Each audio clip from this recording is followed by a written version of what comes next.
everyone. So today I wanted to talk a little bit about my languages that I've constructed for my fantasy novels, which includes Faeish and Atredoor, including the Tangatan dialect of Faeish, which is the main and most fleshed out version of the language for Faeish that I have worked on. Alright, so first and foremost, I wanted to start off with Faeish, mainly because Faeish is the language that I have worked on the most out of the two, and that has been around the longest. It was the first language that I ever created for this series, and I don't want to say my favorite of the two, but it kind of is my favorite of the two. So I created Faeish for my novel Wings of a Fae, mainly because I thought to myself, well, why would the fairies speak the same language as, you know, the Jotuns and the humans when they live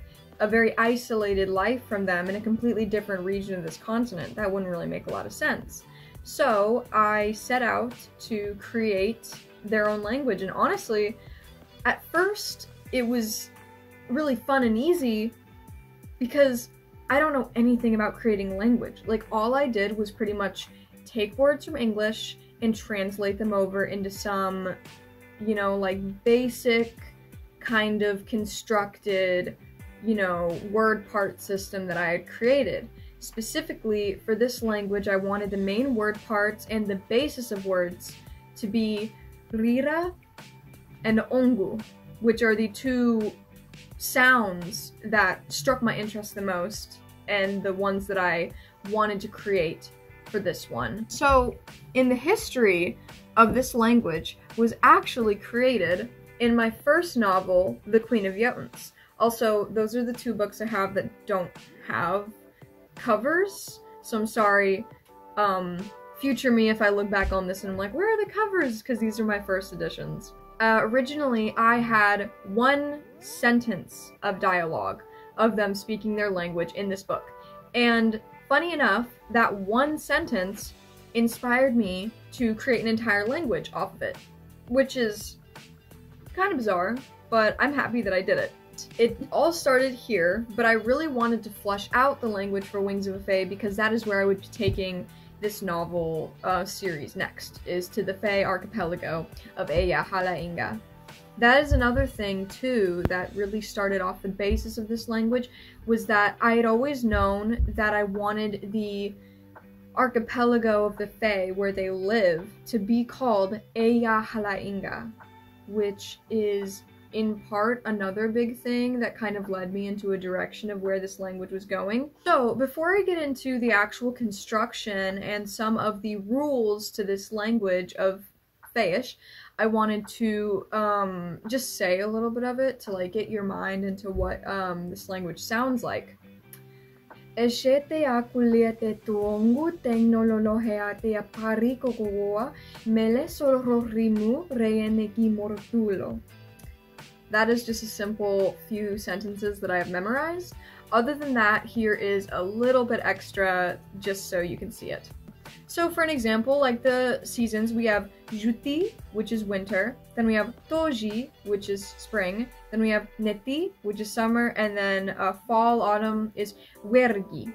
For today, we have Japkita, and then for tonight we have Kitap, then tomorrow is Kijapa, and then yesterday is Pakit. So yeah, those are just a few little examples of what I have in this language, just so you get a feel for the sound. And now we are on to the rules of the language. One thing that stands true between both Atredoor and Faeish in my languages is that I wanted the use of letters to be limited. So, for an example, for Faeish, we do not have any Q's, V's, Z's, or X's.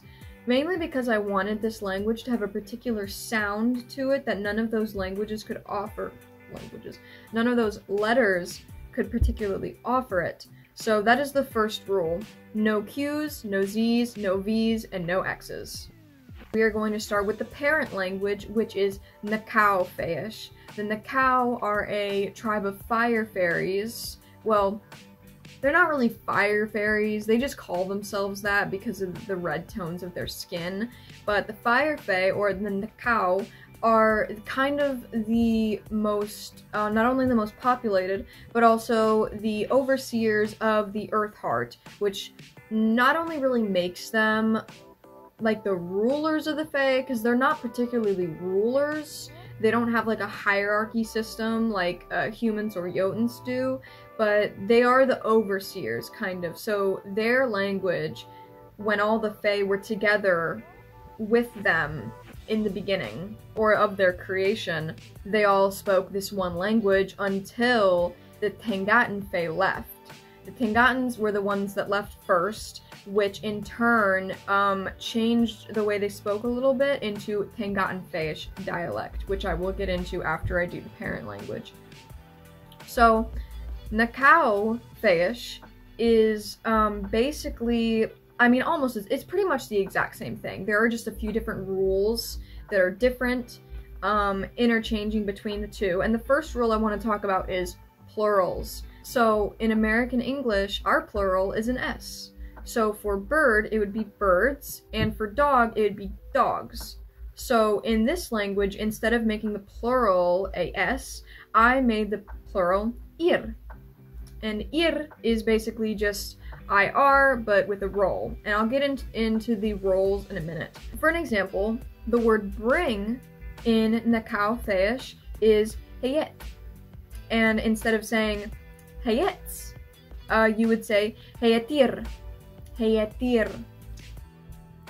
So that's pretty much one of the first rules. And the next rule I want to get into is ing. You know how in English we have running, swimming, flying. In Nakau Faeish we have aju. Aju. For an example, we have in their language the word fly is rila. Rila. And for flying, you would say rilaju. Rilaju. The next rule that I want to get into is the eyes. So this is something that is both, you know, prevalent across both dialects, is double I's. The double I's, instead of pronouncing both of the I's as you would in the Tengatan dialect, you would pronounce it just E, like more elongated. And that is another thing as well. The I's in this language for both the Tengatan and the Nakau dialects are pronounced E instead of I. So an example of this double I pronunciation is the word tiik. Tiik is how you pronounce the word jungle in their language, or tropical, jungle or tropical.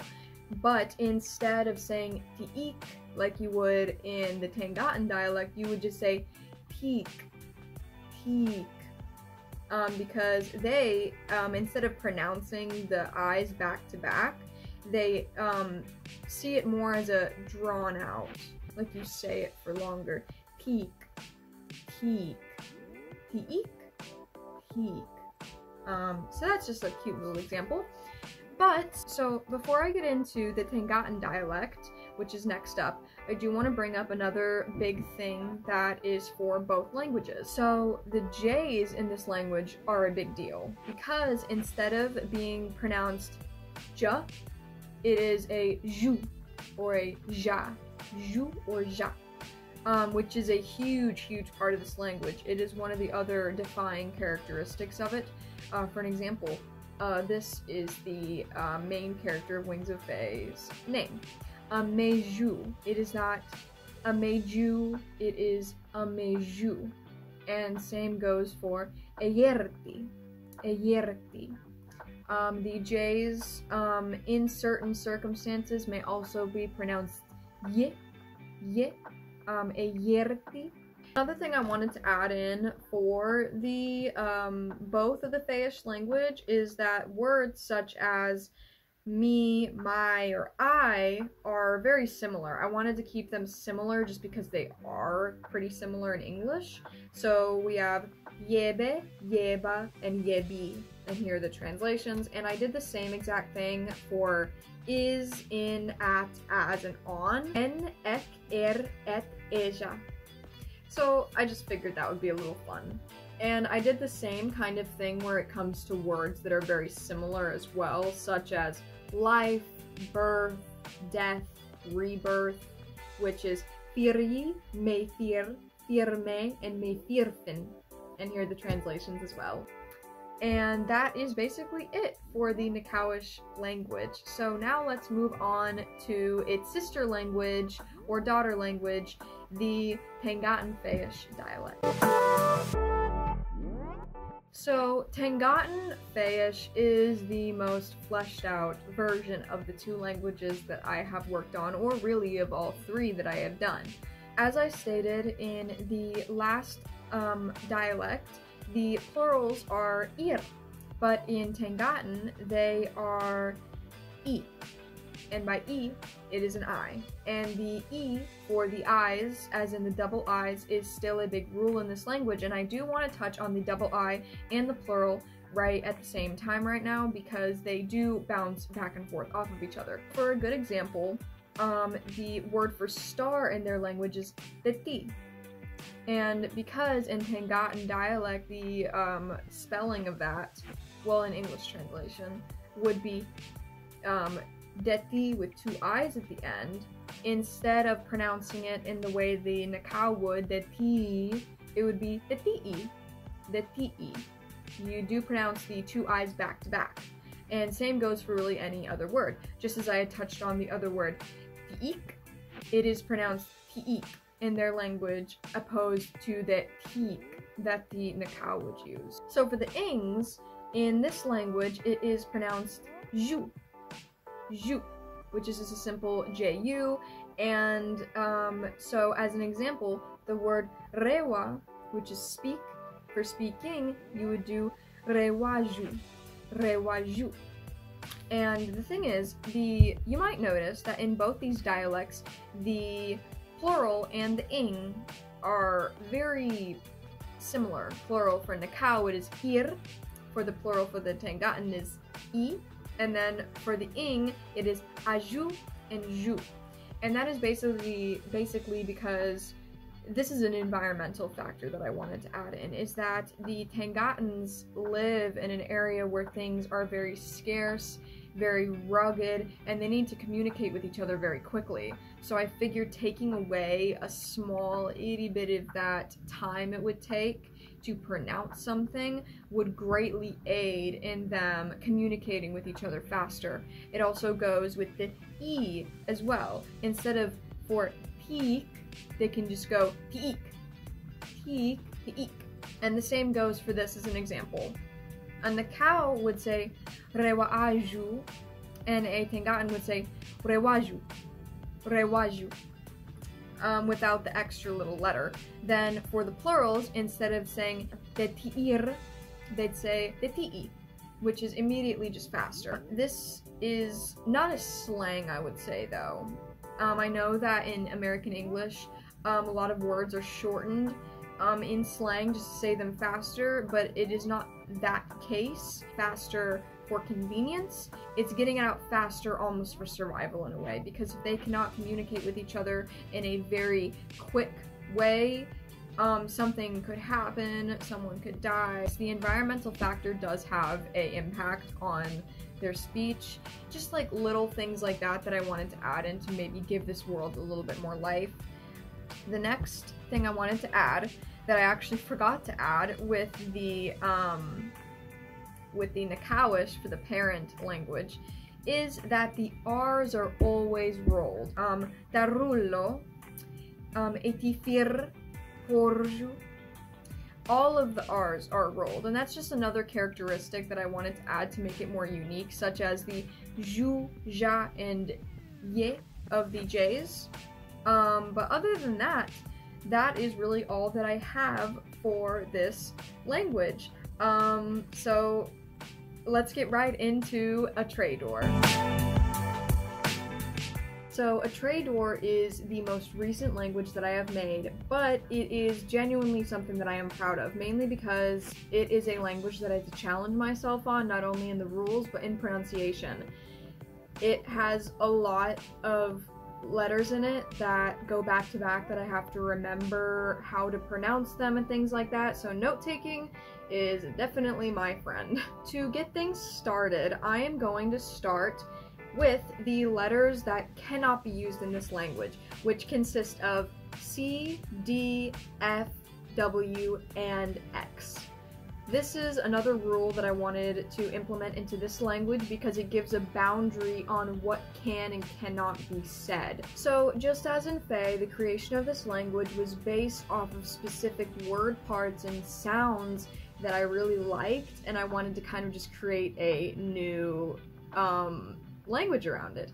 So the beginning of this language was actually for my novel of Flowers, Fire, and Wrath, because in this novel our characters were going to be traveling to a completely new continent and meeting a new species of people. And I was like, the same thing for Faeish, why would they speak the same language as people from a completely different continent? So the first kind of sounds that I wanted to base this language off of were ak and quake, which are basically the two foundations of this language. I based everything else around that, and I wanted to give this language a very sharp and blunt feel to it. As Faeish is very flowy and smooth and the words, you know, go together, I wanted Atredoor to literally sound like super jagged and almost aggressive in a way. The first rule that we're going to be looking at is the K's.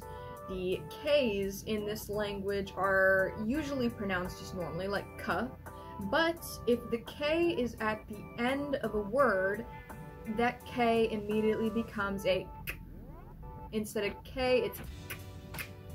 It's like almost like a clicking at the back of your throat.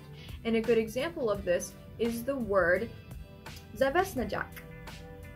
So instead of saying Zavesnajak, Zavesnajak, you would say Zavesnajak or Jukarvavak. And before I get even further, I should probably say a little bit in the language to give you an idea of what it sounds like put together.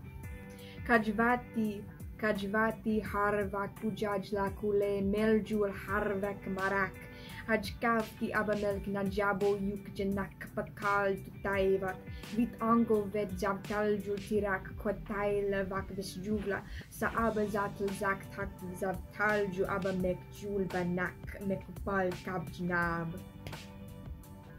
So anyways, that's what it sounds like, and on to one of the next rules of the language. Letters in this language, like I was saying just a few seconds ago, is that some of them back to back seem like they would be pronounced one way, but they're really pronounced another. One of the best examples for this is going to be the word yuhutik. Yuhutik. Because the letters U-H-U are always going to be pronounced yuhu. Yuhutik. Yuhutik. It's actually a good word to put both the K and the UHU into perspective on how this language is going to be constructed.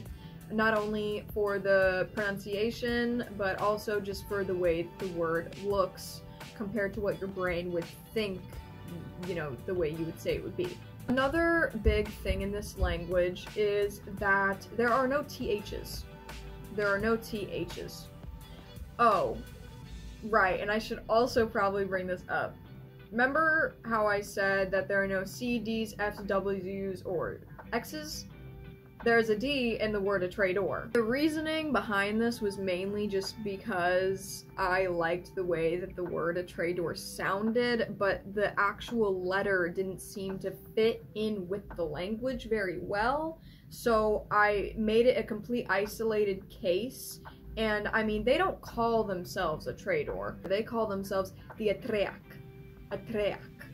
And this is because a lot of outside people and tribes and kingdoms don't really know how to pronounce Atreak. Or at least they don't really care to try to, so they kind of just were like, let's just call him fucking Atredoor. Like, let's just call him that. Who cares? So that is the reasoning behind it. It may seem a little odd, a little lazy on my part, you know, but I tried to at least make a an example of it or a reasoning. So I could still keep their name as Atredoor because I like the way it sounds, but since there are no D's in their language, actually keep it structurally in line with the actual language. So another rule I want to get into is that there are no THs in this language. There is no th, no THs. There are no Cs that are pronounced S, because in English we might have a word that has a C but it's pronounced S instead of K. So to illustrate both of these rules, I want to bring in a character named Melisera. She is specifically one of their most worshipped deities, and the thing is, they cannot pronounce her name correctly because instead of saying Melisera, they pronounce her name Malikaret. And that is specifically because they cannot really pronounce, they can pronounce S, but it is specifically in the manner of which the letters are placed that they cannot say it correctly. So instead of saying Malisaret, they say Malikaret. It's specifically hard for them to say Isa. So instead they go for something easier for them, which is Malika. Melissa is more attuned to the Faeish language. It's more flowy because I wanted to remember to make this language very blunt and sharp, so I decided to opt for Malika instead of Malisa. Malika sa. Just for a little bit more of a blunter pronunciation, but the TH does ring completely true. There are no THs in the language, they just really can't pronounce it. So there really aren't a lot of S's in this language, and the only place you will find an S is next to an E or an A. And for an example, we have the word sequav, and we also have the word asatl. There are not a lot of S's, but they have to be next to specific letters to be able to almost be pronounceable for them in a weird way. Another rule in this language is that Thai, Ty, is always pronounced Thai. There is no other pronunciation for it in their language. It doesn't matter if it is in the middle of a word, at the end of a word, at the beginning of the word, no matter what other letters are around it, it is always going to be Thai. We're going to look at this word, Tailitai. It is not Tailiti, it is Tailitai. There is absolutely no wiggle room for that. It is always going to be Thai. Another rule is that there is a plural for this language. There are no ings, there is no action verb or vowel, whichever one it is. I'm really bad at this, guys, I'm so sorry. But the plural is as well Thai, which is why I bring it up now. So for an example, we have the word eat. So the word for eat is tikam, and then the word for eat is tikam Thai. Another rule for this language is that, like I said, a lot of plurals, a lot of other words, and a lot of action words, such as verbs and things like that, are the same as other words. Like for an example, the word for clothes and robes are one word, which is ratvak. So two words in one, ratvak. And I have a lot more examples of this, such as every word for he, him, man, or boy is vetjuo, and her, she, woman, or girl is vadzjoya. And same goes for I, I'm, I've, which is all just one word, vi. The last rule that I want to touch on is the rule of the double A's. There is a specific word that I want to have as an example for this, which is saaba. Double A's are pronounced aa, kind of like in the Tangatan dialect how the double I's are pronounced ii. And the same goes for the word za'ath. Za'ath. Another thing that I did for this language, similar to the Tangatan and the Nakawish dialect, is that the word for is, in, it, if are all very similar. Sit, sa, sep, sut, which are here are the little translations, because I figured that that would be another easier way to speak but still differentiate. That is pretty much all that I have to share on my languages. I am very, very happy to be able to talk about it a little bit. I know this video is kind of long, but there was a lot that I had to dig into and things like that. But either way, if you want to hear any more, leave a comment and I will definitely either answer questions or make another video about more things in my books. I'm gonna make more videos anyways, but if there's anything specific that you want to know, I will answer. And with that, thank you for watching. I hope you enjoyed, and there will be more content with art and my book shortly.